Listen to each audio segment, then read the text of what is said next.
Olá, está começando mais um Verso. No programa de hoje, vamos falar sobre o Espiritismo, que é uma doutrina que considera a morte uma etapa da evolução pessoal. Segundo dados do IBGE, o Brasil possui a maior comunidade espírita do mundo. Quem vai conversar conosco sobre esse assunto são os palestrantes espíritas Kleber dos Santos e Lucas Amorim. Muito obrigado pela presença de todos. Lucas, o que é Espiritismo? É uma religião? Primeiramente, um prazer, Rafael, estar contigo, com o Kleber. Espiritismo a gente pode denominar de três formas, né? Religião, ciência e filosofia. A gente consegue denominar assim porque a religião é uma forma que o Espiritismo nos aproxima de Deus, do Criador, né, de um poder supremo. Ciência porque ela nos comprova muitas coisas, né, com fatos muito bem colocados. E filosofia porque nos faz principalmente pensar, nos faz questionar a vida, nos faz questionar o que vivemos, né? Ah, outras formas de vida até mesmo. Então, acho que se a gente pudesse resumir o que é o Espiritismo, a gente poderia dizer que é uma doutrina filosófica, científica e religiosa. O Espiritismo acredita na reencarnação. Como vocês explicam isso? Tudo bem, Rafael? Tudo bom. Além do que o Lucas já falou, ela é uma doutrina que baseia-se na educação do ser, né? Na evolução do ser humano, né? Calcada nas reencarnações. Allan Kardec, no meados do século XIX, codificou as obras básicas do Espiritismo e através dela ele veio nos dar a ideia de fé raciocinada, né? Pregando a importância da moral. Allan Kardec era, acima de tudo, a moral que ele tinha com ele como ser de evolução, que era enviado do Cristo, né, para essa missão importante do Consolador, que viria a ser o Consolador anunciado pelo Cristo, que é o Espiritismo. Então, tanto é que o nome, Allan Kardec vem a ser um pseudônimo dele, né? E como tu conheceu o Espiritismo? O Espiritismo tem duas maneiras, normalmente, que nós espíritas falamos, né? Nós podemos conhecê-lo pelo amor ou pela dor, né? No meu caso, eu conheci pelo amor, né? Pelo amor que eu tive, que eu estava conhecendo, no caso, quando eu conheci minha esposa, né? E ela já ia numa casa espírita. E então eu ficava na frente, né? Enquanto ela ia lá para as reuniões, né? E aí, num belo dia, ela sempre me convidava, né, para mim chegar. E eu cheguei, comecei a ir de lá para cá, nunca mais parei. Isso já fazem 25 anos, 26 anos, mais precisamente, né, que eu conheci a doutrina espírita. Mal eu sabia que futuramente eu ia ser muito testado na minha fé através de problemas de saúde, no caso que eu tive, que hoje, graças a Deus, estão resolvidos. Mas foi um teste muito grande. E então, em função disso, eu comecei dominando toda a minha timidez e fui ser um esclarecedor espírita, ou perdão, um expositor espírita, né? E hoje sou esclarecedor espírita também na casa. E você, Lucas, como você conheceu o Espiritismo? A minha história com o Espiritismo começou mais ou menos no tempo do Kleber, assim, né? Uns 25, 27 anos atrás, meio de berço, assim, né? Desde a barriga da minha mãe. Na questão da minha família, foi o meu avô que começou, né, com a doutrina espírita. Ferroviário, como a maioria dos avós, bisavós da nossa Santa Maria, né? Ele se identificou com o espiritismo porque sofria de uma doença muito grave e morava próximo da antiga aviação férrea, né, aqui em Santa Maria, e ele era muito avesso, assim, né, daqueles gauchões, assim, que não acreditavam em nada, né, sempre de arma na cintura. E uma vez uma doença, bem como o Kleber falou, a gente entra no espiritismo pelo amor ou pela dor. No caso do meu avô foi a dor, e a dor muito forte, porque ele teve um câncer de próstata que ele tratava certa vez com morfina devido ao tamanho de dor que ele tinha. E aí alguns vizinhos que frequentavam um centro espírita, eles ofereceram, né? Disseram para ele: seu Antônio, o senhor quer que a gente leve o seu nome para uma oração em grupo, né? O que a gente possa fazer para o senhor. como ele estava já meio desenganado pelos médicos e já nem a morfina dava mais jeito naquela dor, ele deixou, né? E aí mesmo não acreditando. E aí depois veio então um companheiro dessa casa dizendo que havia levado o nome de meu avô e disse então, ó, seu Antônio, o senhor vai passar agora uma semana aí expelindo todas essas coisas ruins que o senhor tem. E aí foi bem assim como conta minha avó. Minha avó, hoje ainda viva, conta que uma semana ele expeliu, né, tudo aquilo que se tinha. Quando ele retornou ao consultório do médico, o médico não conseguiu acreditar que ele havia se curado, entre aspas, milagrosamente, daquele câncer severo que ele tinha. E ele acabou durando até mais do que o próprio médico dele, né? Então, com isso ele não tinha mais o que fazer, ele tinha que, pelo menos como voto de gratidão, ir a um centro espírita, né? E assim ele começou a frequentar o centro espírita, se tornou trabalhador, membro de diretoria de casa espírita.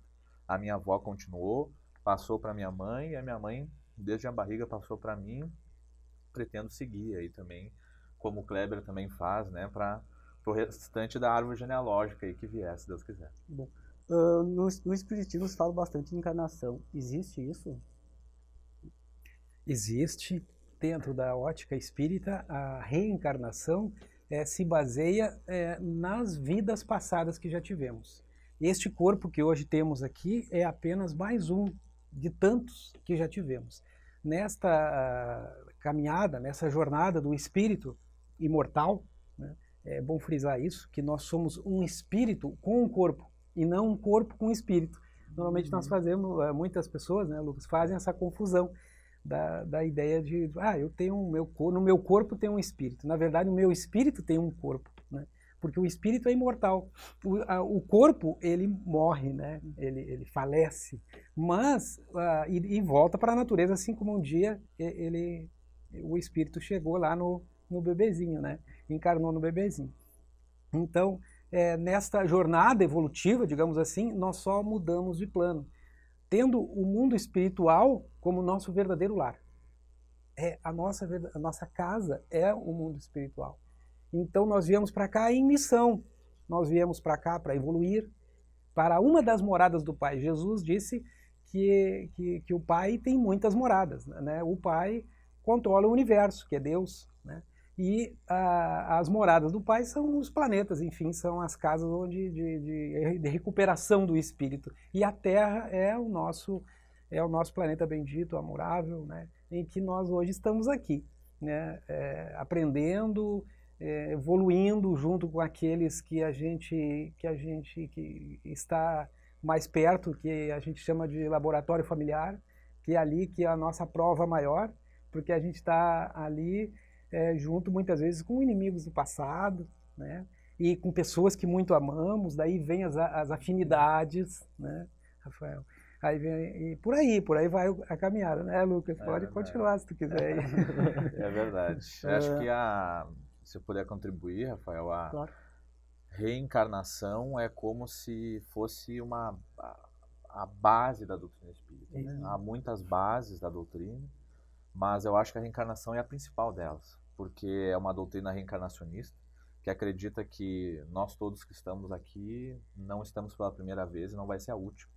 Vão ser outras dezenas, centenas de oportunidades, neste ou noutros globos que a gente vai ter, de evoluir sempre, né? Que é sempre uma provação que a gente passa. Por isso que a gente passa por tantas dificuldades, a gente vê tantas pessoas em sofrimento, né? Não porque elas tenham nascidas para sofrer, mas porque elas precisam evoluir de alguma forma. E a gente precisa explicar, se a gente for parar para pensar, Deus talvez tenha jogado bingo para dar um câncer a uma criança que recém-nasce, né? Se a gente for acreditar que Deus é tão ruim assim, que pode dar uma leucemia para um bebê que nasce, né, a gente acaba caindo numa descrença. Mas, na verdade, nós conseguimos comprovar essas situações pela evolução do espírito imortal, bem como o Kleber falou, né? Porque é a doutrina espírita que vai nos aproximar da morte, principalmente. A gente costuma brincar também que o espiritismo matou a morte, né? Porque nós acreditamos que a morte é um progresso, é uma passagem, é a vida além da vida. é você continuar vivendo depois de morrer. Então quer dizer que os espíritos podem nos afetar de alguma maneira? Com certeza. E tem uma pergunta do Livro dos Espíritos, que é a obra basilar da doutrina espírita, né? Publicada em 1857 por Kardec, que tem uma pergunta que ela tem uma resposta belíssima. Eu não me lembro o número, não sou muito de guardar números, né? O Cleber pode ser melhor que eu, mas eu lembro que Kardec pergunta assim, né? Qual a influência, qual o tamanho da influência que os espíritos fazem nas nossas vidas? E aí são os próprios espíritos que respondem, né? Através de médiuns, que são aqueles que fazem a ponte entre o plano físico e espiritual, dizendo assim, mais do que imagineis, vírgula, por vezes são eles que vos dirigem. Então eles nos dizem assim que nós estamos sofrendo influências boas e ruins a todo tempo. A gente é, por vezes, dirigido por espíritos, né, que estão à nossa volta. Se a gente pudesse ter esse dom mediúnico, né, nessa oportunidade, nós poderíamos aqui compreender e enxergar que junto com cada um de nós aqui, nos bastidores, no momento em que vocês pensavam essa pauta, que vocês elaboravam com os companheiros que estão ali atrás das câmeras, está sempre algum companheiro espiritual guiando, auxiliando, né? Mas também, no nosso dia a dia, nós acabamos passando por situações nem tão boas assim, que às vezes se tornam bastante complicadas. Uma raiva que a gente sente, um ódio que a gente sente, um momento que a gente está assistindo a televisão e começa a ver coisas ruins, a gente começa a ser tomado por aquela angústia, por aquele desespero, que nada mais dá certo, que o mundo não tem mais solução, e a gente começa a ganhar um momento de tristeza, de talvez profunda depressão. Isso tudo tem um viés espiritual. Então nós estamos sendo positivos e negativamente sempre influenciados. Kleber, o que seria mediunidade? A mediunidade é a capacidade do médium comunicar-se com a espiritualidade, a grosso modo, né, digamos assim, né? Mas a mediunidade ela está presente em todos nós. Na verdade, todos nós somos médiums, né? Ou intuitivos. Quantas vezes, né, nós recebemos a intuição, vai por esse caminho, né? Aí a gente decide se vai ou se não vai. Mas, enfim, nós somos, como bem disse o Lucas, lá na questão do Livro dos Espíritos, nós estamos sempre sendo regidos por eles. Nós temos, para começar, o nosso espírito guardião, que é o nosso anjo da guarda, mais conhecido, né, de todos, e ele está ali para o bem, né, nos seguindo para o bem. Na verdade, nós estamos sempre rodeados de espíritos do bem, mas também temos os espíritos malévolos, os zombeteiros, enfim, outros títulos. E tudo depende, de acordo com o Lucas, dando continuidade até o que o Lucas estava falando, das nossas conexões. Como somos energia, né, funciona a questão das nossas relações, da maneira como nos aproximamos das pessoas, até dos espíritos, né, desencarnados. Porque a gente fala espírito, tem o encarnado, que no caso somos nós aqui, né, que estamos nos vendo, e os desencarnados.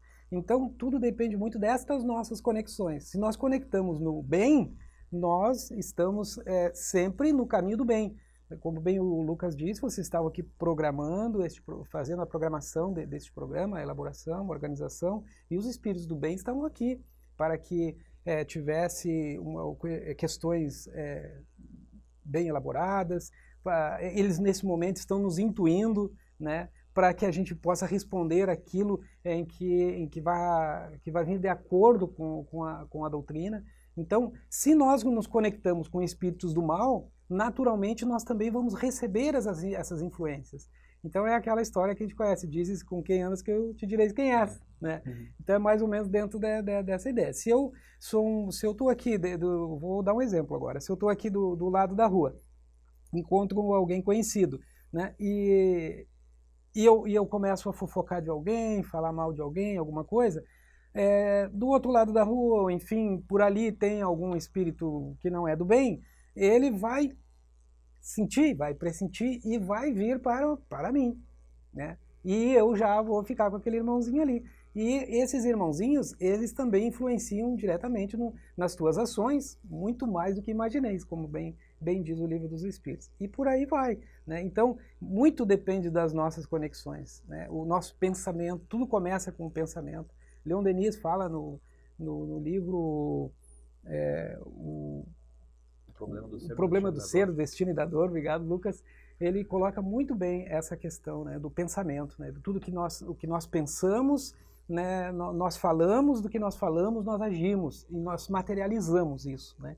Então nós temos que ter muito cuidado, tudo começa pelo pensamento. Então o cuidado que nós precisamos ter com os nossos pensamentos é vital para a nossa evolução. E perder uma oportunidade tanto que Jesus está nos dando num momento tão turbulento, num momento moral tão turbulento que nós vivemos no nosso planeta hoje, né? Então seria um desperdício, né?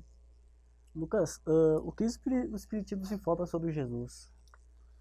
Jesus, para o Espiritismo, é o maior espírito já passou pela Terra. Nós acreditamos que Jesus foi o único espírito que apenas encarnou na Terra.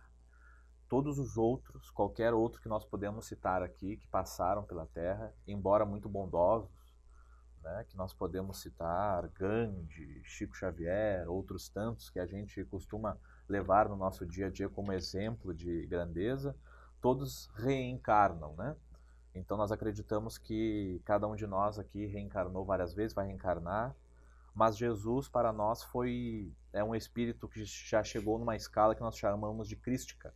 Por isso é Jesus Cristo, porque é uma escala de espíritos puros, né? Espíritos que já passaram por tudo isso que nós passamos hoje. Então, Jesus não é um privilegiado, não é alguém que recebeu um dom e simplesmente está numa escala pura e nós temos que sofrer. Eu costumo dizer que Jesus passou por tudo. Jesus pagou boleto, Jesus atrasou conta, Jesus teve que trabalhar, Jesus teve que fazer tudo. Obviamente que em outros globos que talvez nem mais existam, de tanto tempo que já existiram. E ele foi, então, conforme o seu aprimoramento espiritual, recebeu a missão de ser o governador da Terra, deste planeta que nós vivemos hoje. Cada globo tem um governador espiritual. Então nós temos outros Cristos para outros globos. Então, esses globos conhecidos hoje e que a ciência está cada vez mais conhecendo, cada um deles tem um governador. Tem algum espírito em escala pura, crística ou outras mais que existem, para que possa reger e auxiliar. Então Jesus, em certo momento, se propõe a vir à Terra para que ele possa apenas encarnar, não reencarnar aqui, para que ele possa nos dar exemplo, para que ele possa exemplificar, não só com a palavra, mas com a atitude principalmente, o que nós devemos fazer para chegar a uma escala evolutiva como ele. Por isso, então, nós acreditamos que Jesus é o espírito mais puro que já passou por aqui e talvez aquele que mais foi incompreendido nesta terra. E o que seria a lei causa e efeito? Bom, a lei causa e efeito, ela se baseia basicamente naquilo em que nós jogamos para o universo, né? Se eu jogar amor, se eu jogar benevolência, se eu jogar o bem ao universo, eu não faço o bem ao Rafael especificamente. Quando eu estou fazendo bem, eu estou fazendo bem ao universo, né? E normalmente no momento que nós mais precisamos, o universo, como um efeito bumerangue, nos devolve esse bem, né? Assim como o mal, né? Como somos espíritos imortais, não precisa necessariamente ser nesta vida.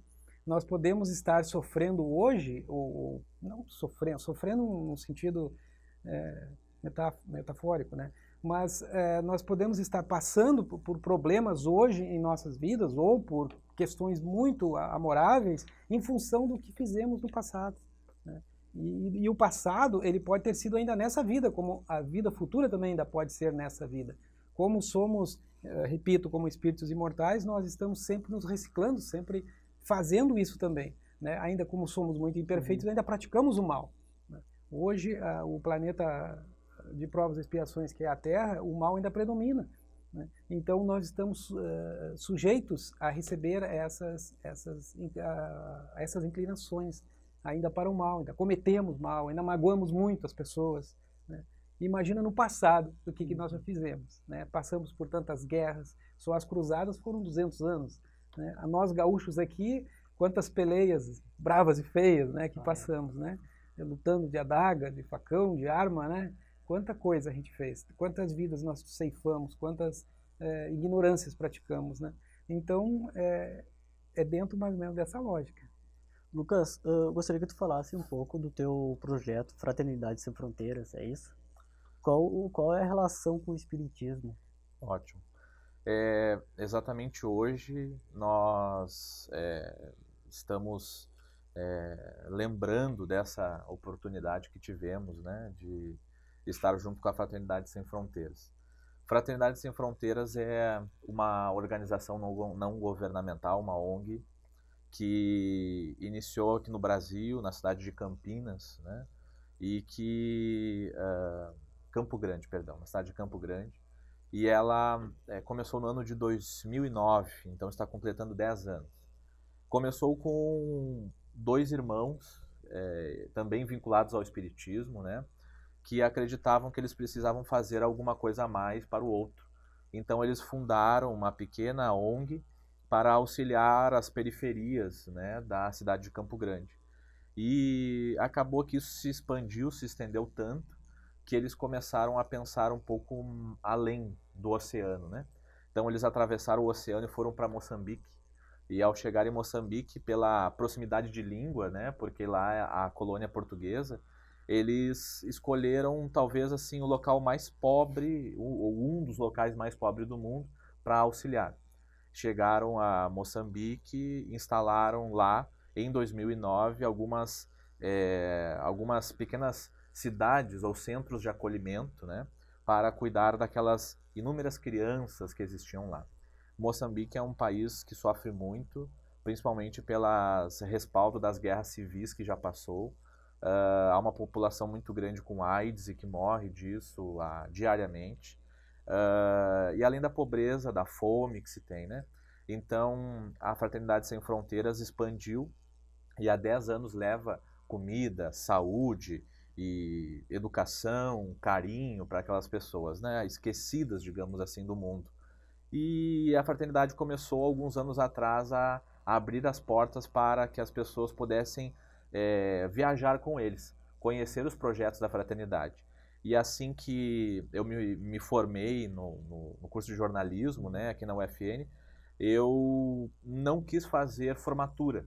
A formatura para mim era, na verdade, eu queria reverter esse dinheiro da formatura para algo que eu pudesse utilizar para a minha vida. Então, assim, eu resolvi pegar esse dinheiro e reverter numa viagem junto com a Fraternidade Sem Fronteiras, que era um projeto que eu já conhecia, já apadrinhava, né, mensalmente algumas crianças, para que eu pudesse conhecer. Então, em abril de 2018, eu fiquei 10 dias em Moçambique com a Fraternidade Sem Fronteiras, conhecendo um pouco do povo, das dificuldades, das vivências.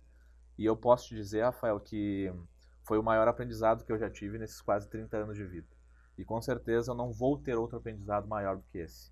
Porque é um povo que é muito aguerrido, um povo muito, muito agradecido, embora todas as dificuldades que eles passem. Com certeza, se a gente passasse metade das dificuldades que aquele povo moçambicano passa, nós não aguentaríamos. Porque é um povo muito resignado na sua fé, na sua crença, na sua cultura, um povo que você não vê triste, não vê chorar. É um povo que ri, que brinca, que está sempre agradecido, e que há pouco tempo atrás nós ficamos sabendo daquele furacão Idai, né, que passou por lá, né, e acabou destruindo Malawi, Zimbábue e uma parte do Moçambique. E aí você olha na televisão e após aquela tormenta, aquelas dificuldades, as pessoas sem casa, destruindo igrejas, você vê as pessoas retornando para os escombros para orar. Você vê as pessoas retornando para os escombros para cantar, para dançar, né, para se divertir, agradecidas, porque elas acreditam que se elas estão passando por isso é porque Deus tem alguma coisa muito maior para eles. E nos falta muito isso hoje em dia, né, no nosso país. E qual seria a conexão do projeto com o Espiritismo? Acho que a maior conexão que se tem é esse aprendizado. Já que a gente fala que a doutrina espírita ela nos mostra que todo sofrimento que a gente passa não é em vão, que tudo aquilo que a gente tem nessa vida, a gente precisa da graça, né?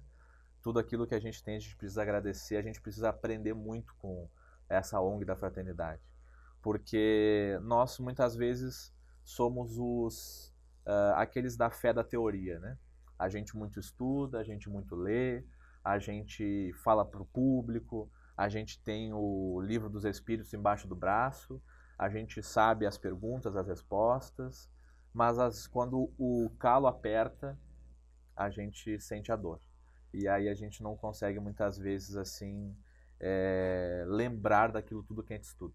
Então eu acho que eles, mesmo não tendo essa vivência espírita, eles já compreenderam a principal mensagem da vida, o que ela é, o que ela significa. Eu acho que é essa a maior conexão que a gente pode fazer. Lucas e Kleber, eu quero agradecer a presença de vocês. Muito obrigado. Esse foi o Anverso de hoje. Falamos sobre espiritismo. Conversamos com Kleber dos Santos e Lucas Amorim. Até o próximo programa. Tchau.